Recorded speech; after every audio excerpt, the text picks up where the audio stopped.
Cultura de nossa gente. Oferecimento.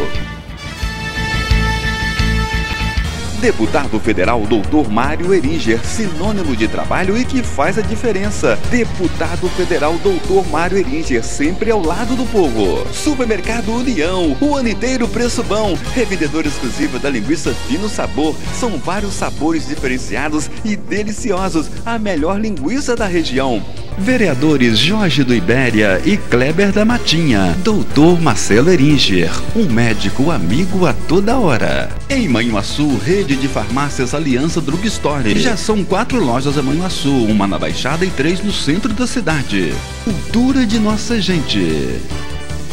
Atenção, você vai construir e não tem onde ir? Já tem uma solução. É Super Material de Construção. Ali você vai encontrar de tudo no bairro Engenho da Serra. Areia, brita, cimento, cal, ferragem, pregos, arame, tijolos, tubos PVC, caixa d'água e tudo o que você precisar para uma ótima construção e entrega na sua construção. É isso mesmo, Super Material de Construção. Telefones 3332-2052 e 98456-2956. A Rua Maria Alexandrina 71, no bairro Engenho da Serra, em Manhuaçu. Super Material de Construção combina com você a forma de pagamento. Mini Shopping da Carne, em Manhuaçu. Carnes frescas, bovino, suíno, aves e linguiça caseira. Mini Shopping da Carne, Rua Olímpio Vargas 233, centro de Manhuaçu. Telefone 3331-4265. Entrega em domicílio. Cultura de nossa gente. Apoio UENG, Universidade Estadual de Minas Gerais. Unidade Carangola. Estamos na cidade de Manhumirim, local onde Padre Júlio Maria iniciou a congregação dos missionários sacramentinos de Nossa Senhora do Santíssimo Sacramento.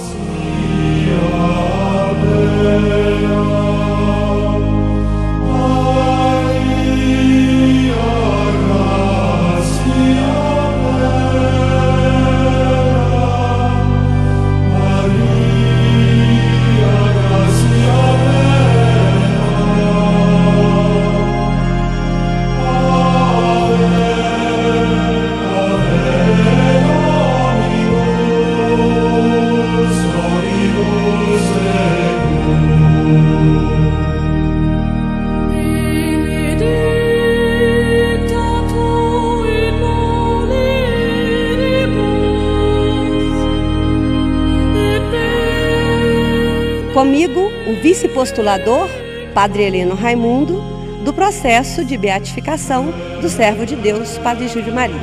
Ele vai nos esclarecer um pouco mais sobre esse processo.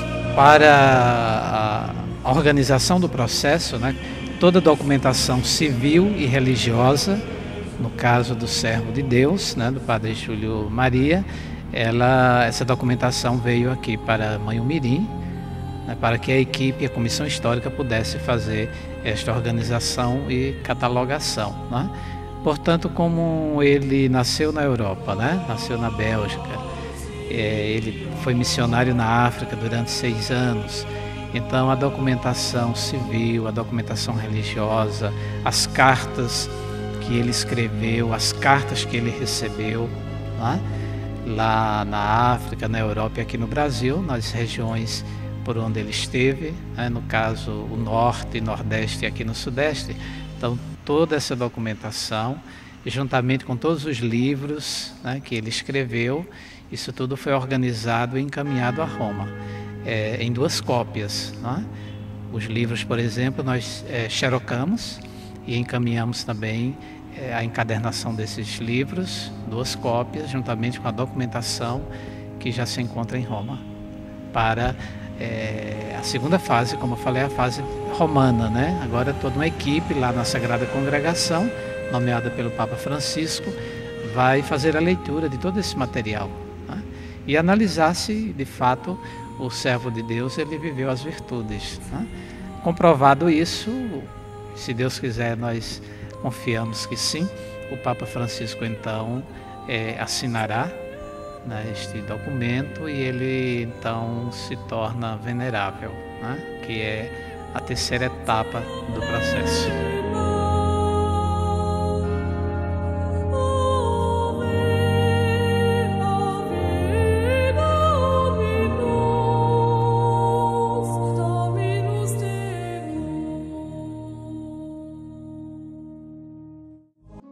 Estamos aqui agora com o padre Demerval Alves Botelho, que conviveu com o padre Júlio Maria.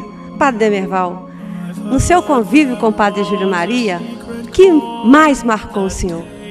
Primeiramente, eu convivi com o padre Júlio Maria durante 6 anos íntegros, né?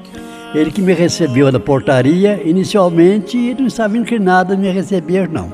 Pois, por causa da insistência de meu pai, ele acabou me recebendo, né? O que eu mais admirava no padre Júlio Maria, primeiro é o espírito de oração dele, seu espírito de humildade.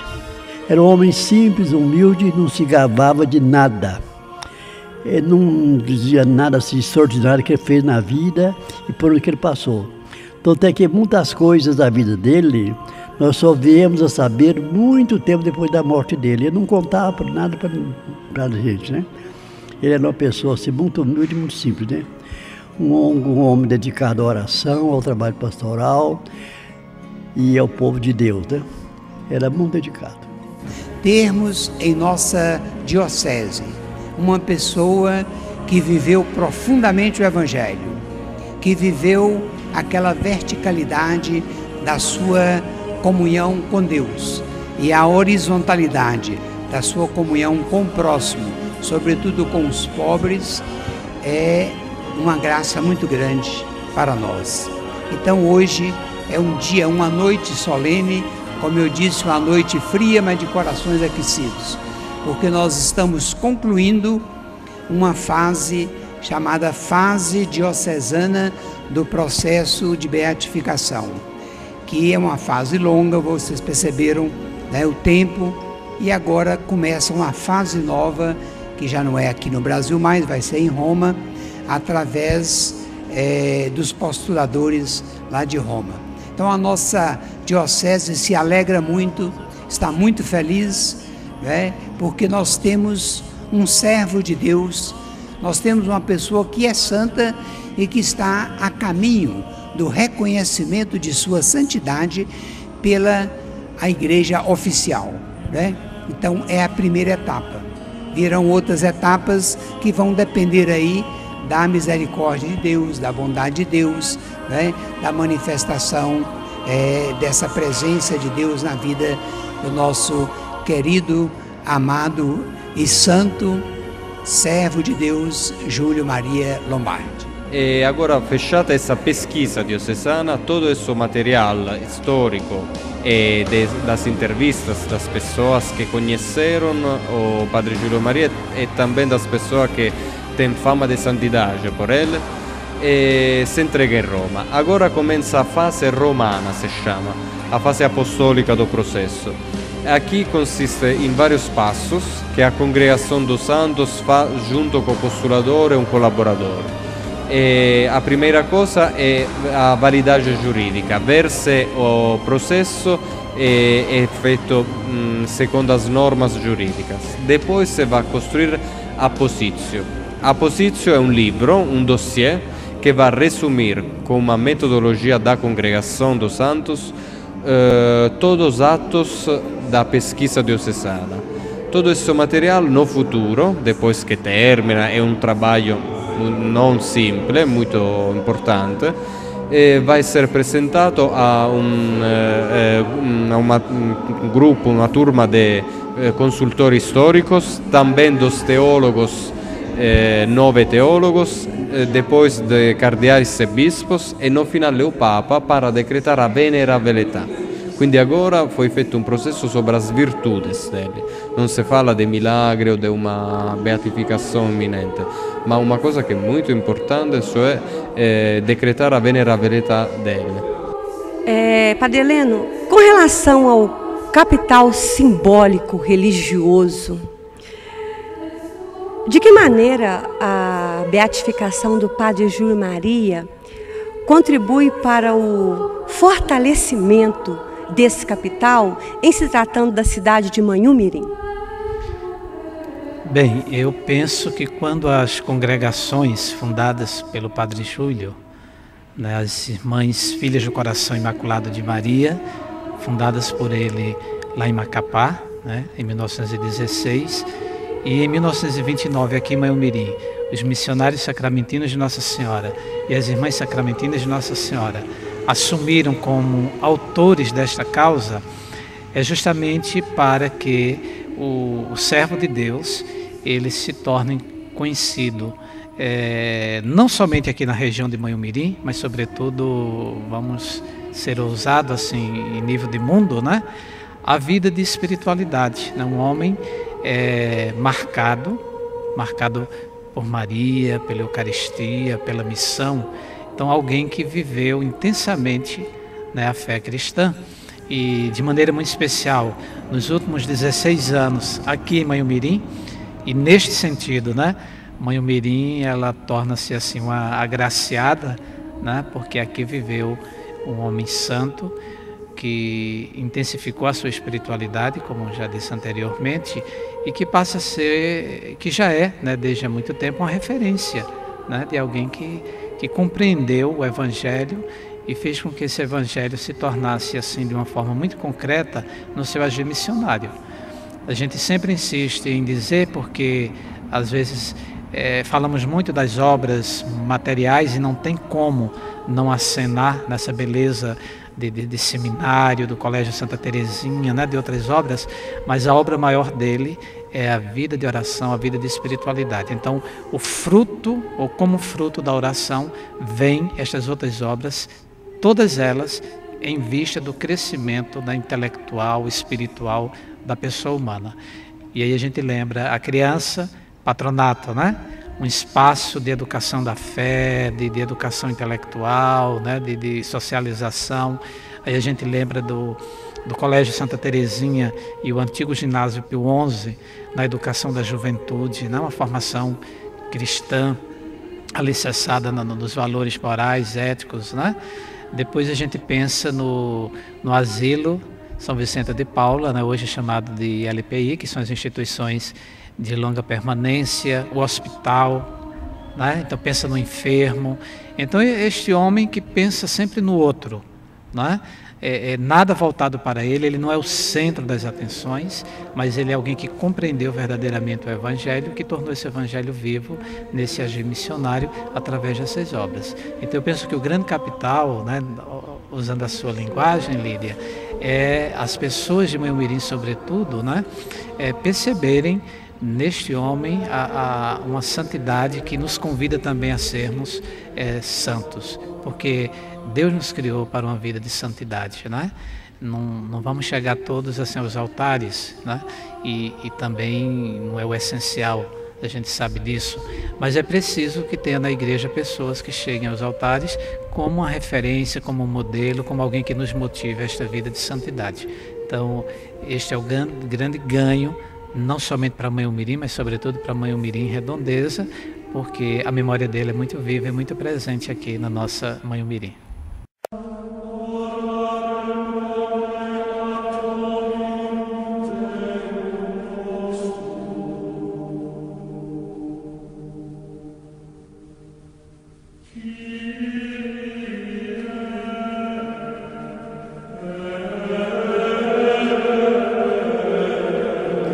Então, esse momento da vida do Padre Júlio Maria, da vida da nossa paróquia, da nossa congregação dos missionários sacramentinos de Nossa Senhora, das outras congregações também que ele fundou, as sacramentinas e as cortes marianas, é importante porque é o reconhecimento, né, das virtudes do Padre Júlio Maria, que foi um homem que procurou, na sua vida, viver a dimensão da fé, do serviço à igreja, da missão, e por tudo aquilo que ele realizou, por onde ele passou, particularmente aqui na região de Mãe Umirim, a gente nota que ele foi de fato um homem de Deus, né? Que procurou fazer da sua vida um evangelho vivo.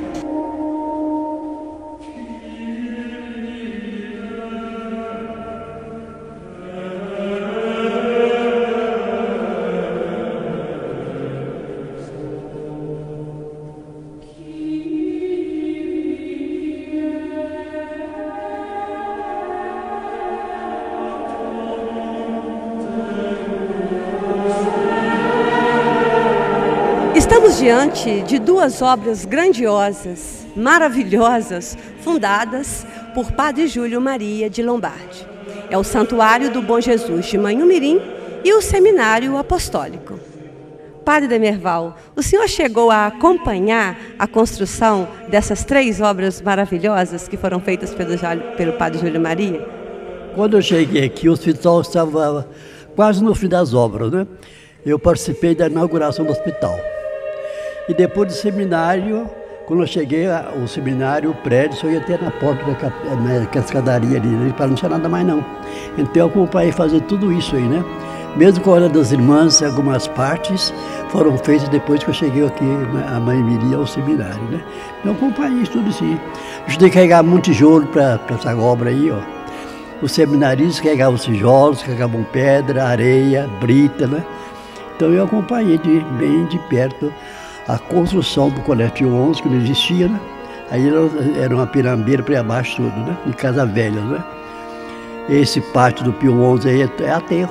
Nós é que desaterramos aí, fizemos tudo isso. E com relação à igreja, Padre Demerval, ela foi construída toda em cimento armado. Como é que é isso, Padre? Olha, que a história é comprida, né? Quando eu cheguei aqui, a igreja não estava pintada ainda, né? Foi pintada depois que eu cheguei aqui. Agora, uma construção inteiramente cimento armado e concreto, né? E naquela época era muito difícil, porque o cimento era importado, né? No Brasil não fabricava cimento. Ferragem e cimento vinha da Europa, vinha da Inglaterra sobretudo, né? Então, foi um trabalho difícil, né? Era inteiramente concreto, da base até a cruz em cima, né? Toda de concreto. Não tem um tijolo, não tem um centímetro de madeira, como disse o construtor, né? O arquiteto e engenheiro. Fez uma obra inteiramente de concreto em cimento armado.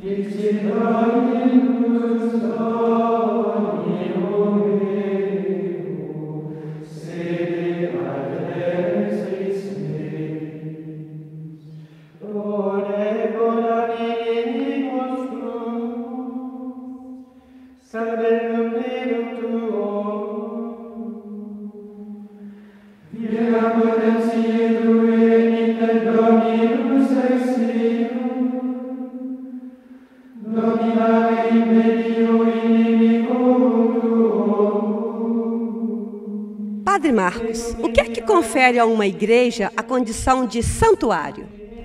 Olha, Lídia, eu posso responder em 3 aspectos essa sua pergunta. Primeira coisa, a condição para ser elevada a santuário é se a igreja a qual foi solicitada para ser elevada a santuário há uma grande aglomeração de pessoas, de fiéis que vêm todos os anos, ou todos os meses, ou sempre a essa igreja. Então, a primeira coisa é a popularidade dessa igreja. A segunda coisa é se nessa igreja há uma relíquia, há imagens de veneração pública do povo.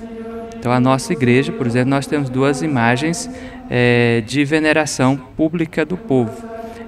A imagem do Senhor dos Passos, que está no altar-mor, e também do Bom Jesus crucificado. Então, as duas imagens. Quanto à popularidade, nós temos durante o período do jubileu, que há um grande número de fiéis que vêm a Manhumirim, como também, constantemente, você vê as pessoas chegando, entrando, rezando, se aproximando dessa igreja, porque encontra aqui um espaço de acolhida, de oração, né? Terceira coisa é se a igreja também há uma pessoa de fama, com fama de santidade. Então nós temos aqui o servo de Deus, o Padre Júlio Maria, que foi enterrado nessa igreja e que constantemente os fiéis vêm fazer suas orações, fazer seus pedidos, suas preces. E todo dia 8 nós sabemos que temos uma missa especial em memória aos servos de Deus. E há outro aspecto sobre as indulgências, né? Essa igreja, de 7 em 7 anos, ela recebe indulgências para os fiéis todos receberem, né? A visita, a confissão, a comunhão faz com que o fiel possa receber essas graças para continuar firme na fé. Então, esses aspectos todos fizeram com que a gente pedisse ao bispo Dom Emanuel e ele elevou a nossa igreja, a igreja matriz, à categoria de santuário diocesano.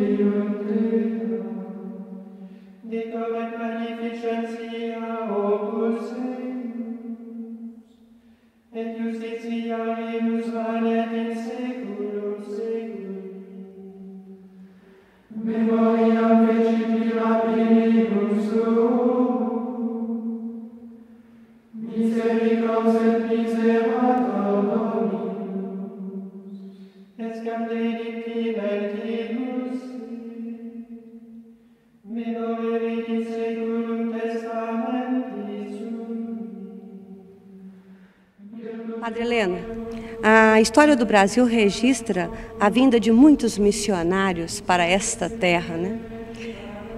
Qual foi a data que o Padre Júlio Maria chegou no Brasil, Padre Heleno? Olha, o Padre Júlio Maria chegou em 1912, no dia 15 de outubro de 1912, a Recife, né, na Pernambuco, mas de lá com destino para o Rio Grande do Norte, onde já havia uma comunidade dos missionários da Sagrada Família, congregação a que ele pertencia, né? Aliás, ele morreu pertencendo a esta congregação dos sacrofamilianos, né? Então ele faz parte do segundo grupo de missionários sacrofamilianos que veio para o Brasil. O primeiro grupo em 1910. Então ele permaneceu lá no Rio Grande do Norte de outubro de 1912 a janeiro, né, de 1913, porque o destino dele é Macapá. E ele chega a Macapá a 27 de fevereiro de 1913. Né? Ele veio com esta finalidade de ser missionário na região Amazonas. Né? E lá ele permaneceu, né, por um bom tempo, uns 14 anos, entre Macapá e Belém do Pará. Né? Lembrando que na época o Amapá não era um estado, né? Então ele missionou e lá fundou a Congregação das Irmãs Cordemarianas, né, no dia 21 de novembro de 1916. Né? Então esta primeira congregação, que é centenária, né, uma grande alegria para as congregações outras fundadas pelo Padre Júlio Maria, né? E eu posso até dizer, embora não tenha sido feita a pergunta, que eu sou fruto desta missão das irmãs, porque sou ex-aluno das irmãs, né, lá em Pernambuco. Então minha admiração pelo Padre Júlio Maria, pelo servo de Deus, é desde criança, né? E quando decidi ser religioso, optei por ser missionário sacramentino de Nossa Senhora. Bem, em 1926, em setembro de 1926, o padre Júlio Maria foi transferido inicialmente aqui para Manhumirim. Ele já viria a convite do Dom Carloto, né, que tornou-se um grande amigo do servo de Deus, padre Júlio Maria, mas na viagem de navio, chegando a Natal, o navio ficaria por algumas horas e ele resolveu fazer uma visita aos co-irmãos de congregação. E naquela visita ele soube que deveria permanecer mais alguns dias, né, até chegar ao destino final, que seria Manhumirim. Mas, Padre Heleno, espera aí. Quer dizer então que a chegada do Padre Júlio Maria em Manhumirim foi praticamente um chamado direto de Deus. Estou entendendo isso, certo? É através do bispo Dom Carloto, né? Que era um bispo cearense e me parece, né, a história fala alguma coisa, que o irmão deste bispo, ele de alguma forma já havia entrado em contato com o Padre Júlio Maria, né? Certamente numa ida do Padre Júlio Maria ao Ceará, porque o Padre Júlio tinha um projeto inicial de fundar uma congregação de padres lá no norte, mas esse projeto ele não foi avante, né? Então a família Távora, que era a família do Dom Carloto, a família conhecida lá em Fortaleza, né, tinha algum conhecimento em relação a isso. Bem, o fato é que o Padre Júlio chega a Manhumirim no dia 24 de março de 1928. Né? É a data da chegada dele aqui a Manhumirim. Ele escolheu Manhumirim, né? Segundo a história, o Dom Carloto teria sugerido também outras cidades, né? Mas ele quis ser missionário aqui em Manhumirim. Manhumirim é uma escolha do Padre Júlio Maria. E por essa escolha, aqui estamos nós também, missionários de Nossa Senhora do Santíssimo Sacramento.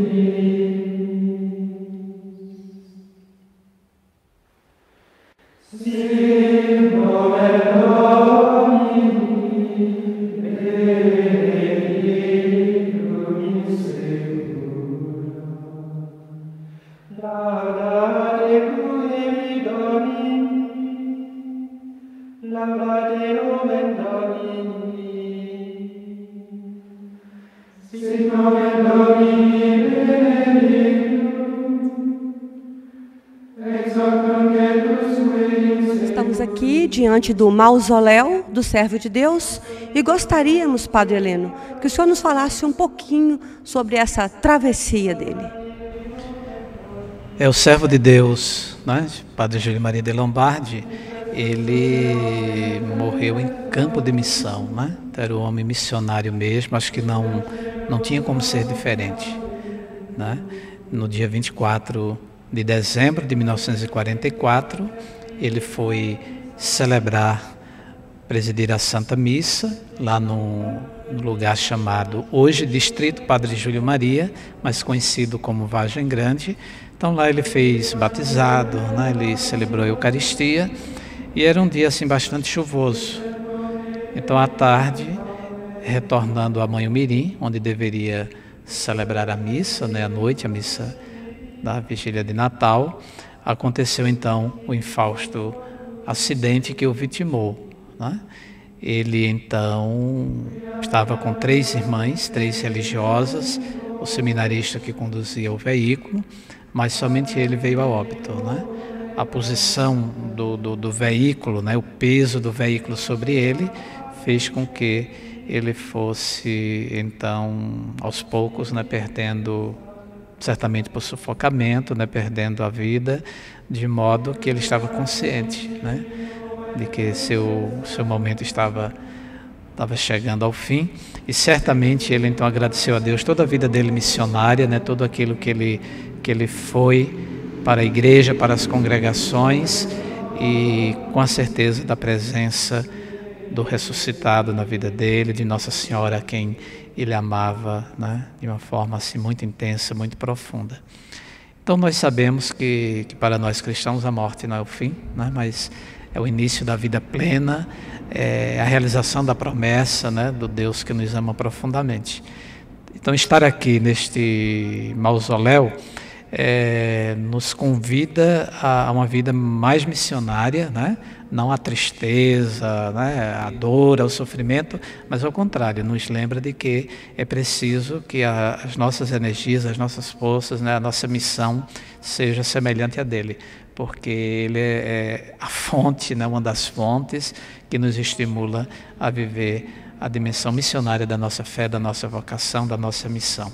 Então aqui não está a representação da morte, mas ao contrário, aqui está a vivacidade, o entusiasmo, o zelo, o carinho, a determinação de um grande missionário que deve nos motivar não somente a nós, religiosos e religiosas, mas a todo o povo cristão, todo o povo de Manhumirim, da Redondeza, a todos aqueles que buscam seguir a Jesus.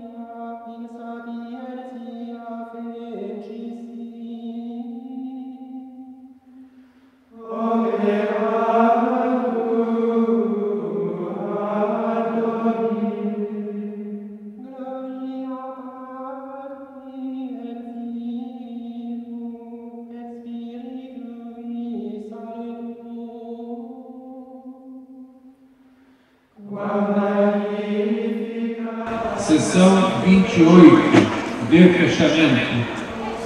Em nome de Deus, amém. No ano do Senhor de 2017, ano quinto do pontificado do Papa Francisco, no dia 13 de maio, às 20 horas e 30 minutos, no Santuário do Senhor Bom Jesus de Manhumirim, Estado de Minas Gerais, diante do Santíssimo Bispo de Caratinga, Dom Emanuel Messias de Oliveira, presentes o reverendíssimo Padre Agrimaldo José Teixeira, delegado episcopal, o reverendíssimo Padre Sérgio Venceslau da Silva, promotor de justiça, legitimamente citados, eu, o notário, entreguei tanto as atas originais quanto 2 exemplares autenticados do processo diocesano, celebrado pelo referido juiz delegado, sobre a vida, as virtudes e a fama de santidade do servo de Deus, Júlio Maria de Lombardo. Em Roma agora vai acontecer o processo de chamado positio, que é o recolhimento de toda a obra dele.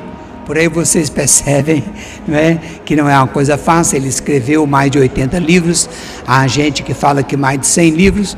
Então, recolher tudo isso, né, e depois de recolhido, simplificado, reescrito, serão publicados 50 livros sobre o assunto.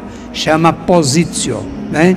E depois vamos aguardar um milagre, né, para passarmos para uma outra fase, que é a fase de beatificação, né? Então esse milagre tem que ser um milagre estudado por uma equipe de Roma especializada no assunto, né? Nesse assunto de canonização e de milagre, e provado este milagre, aí ele será beato.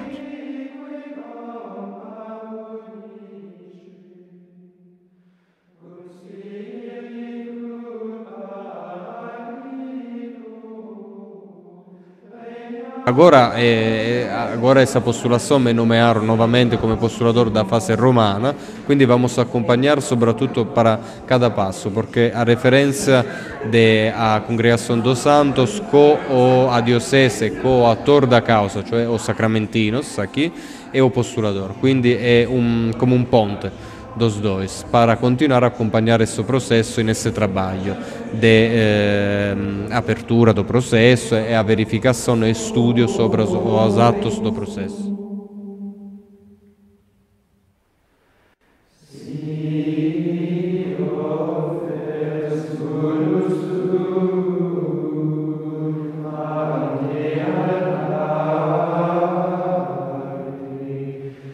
Vamos aguardar agora que lá em Roma, aqueles que são os peritos, né, que trabalham na causa de beatificação, eles examinem os documentos, os livros, as obras, as cartas, tudo aquilo que foi escrito pelo Padre Júlio Maria sobre o Padre Júlio Maria, e todas as graças também recebidas, né, pelas várias pessoas, de modo que eles vão analisar isto e depois de analisar, eles vão fazer um documento chamado Positio, que é exatamente uma síntese de tudo aquilo que os teólogos lá examinarem, e vão então dar a sua posição, né? Dizer assim, não, ele de fato foi um homem de Deus, né, que viveu as virtudes evangélicas, as virtudes cristãs.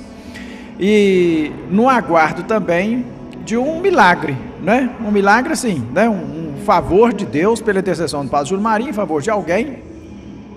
Esse milagre então, depois que ele for constatado e documentado, né? Com a perícia médica e tudo, essa documentação é enviada para Roma. Então eles vão também fazer todo um processo de análise para verificar a veracidade do milagre, quer dizer, um acontecimento, uma intervenção, né, direta de Deus para a saúde, para o restabelecimento de alguém, pela intercessão do Padre Júlio Maria, e que a ciência não explica. É isso que é milagre, né? Aquilo que está para além da razão, que a ciência não explica e que de fato aconteceu na vida de alguém. Então, a partir desse milagre, reconhecido por Roma, né, pela Igreja, é que se dará então a proclamação da beatificação do Padre Júlio Maria. E por tudo que eu já li, já ouvi sobre o Padre Júlio Maria, parece-me pertinente dizer que, paralelamente a essa obra material que ele construiu, há toda uma obra espiritual que vai alicerçando ao longo das construções. É possível dizer isso, padre? Olha aqui, há muita gente que acha que o Padre Júlio Maria é grande pelas obras que ele realizou. O Padre Júlio é realmente grande e respeitável pelo que ele era, pela sua dedicação ao povo de Deus, à igreja, sobretudo aos pobres, aos mais necessitados. Então o Padre Júlio Maria era um grande homem nesse sentido, né? Não tanto pelas obras que ele fez, mas pelo que ele era, né? Então esse processo de servo de Deus, beatificação, canonização, no fundo, ele preconiza a manutenção do capital espiritual Júlio Mariano. Porque a canonização vai olhar o que ele era, né? A sua dedicação, seu desdobramento, dedicação à igreja e ao povo. Isso que o processo vai levar em consideração. O que ele fez de material vem como auxílio, né? Mas não é uma coisa principal, né? Um penitente que chegue aqui em Manhumirim e que queira alcançar as indulgências, o que ele tem que fazer?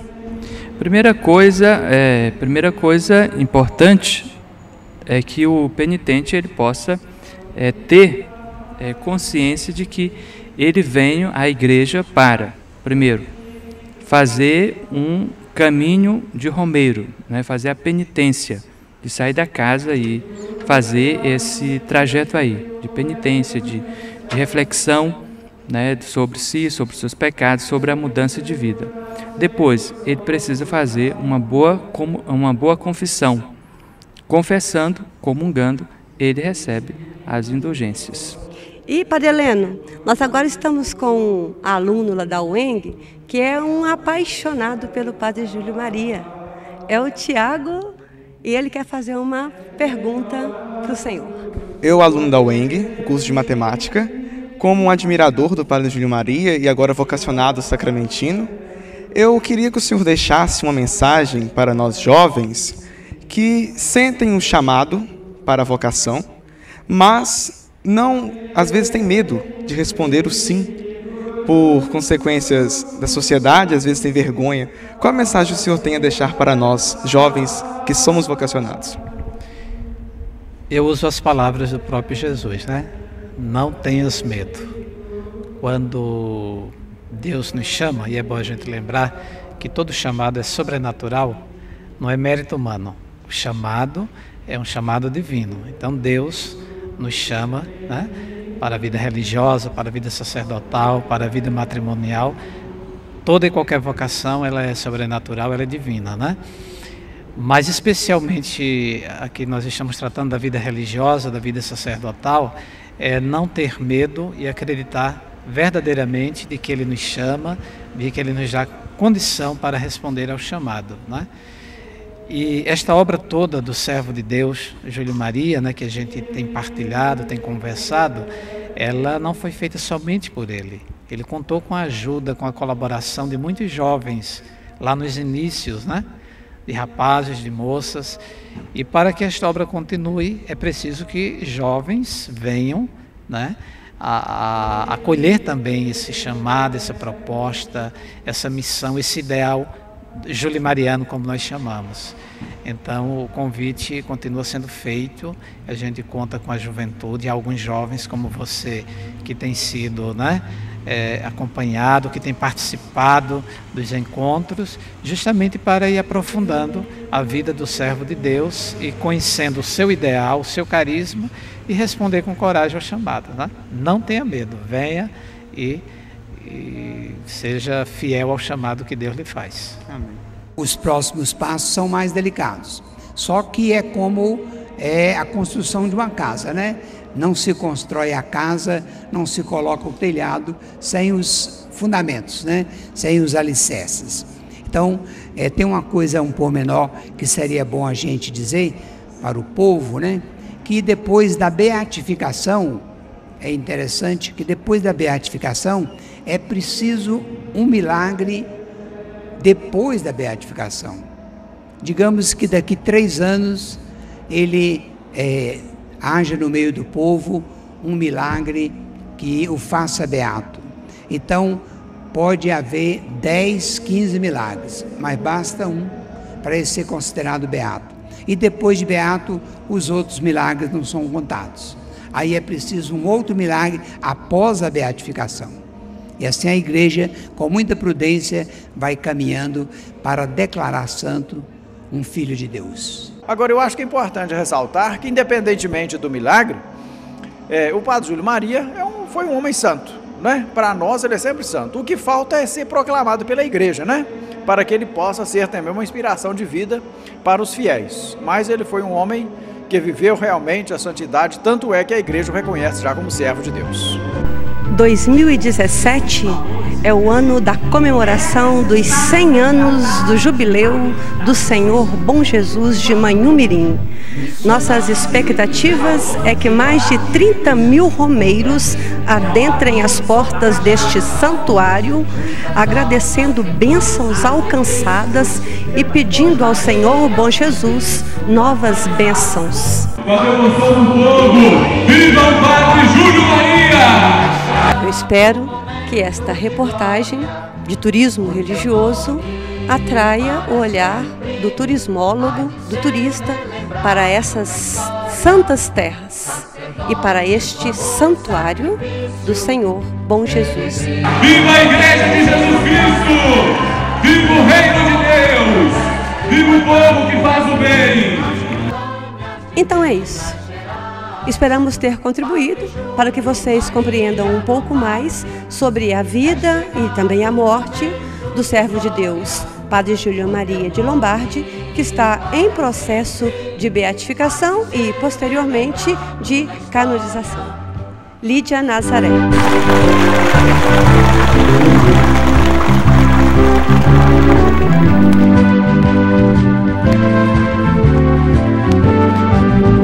A visão de teus filhos em marcha é semente de auroras de luz, a se abrirem grandezas fecundas para o reino da paz e da cruz.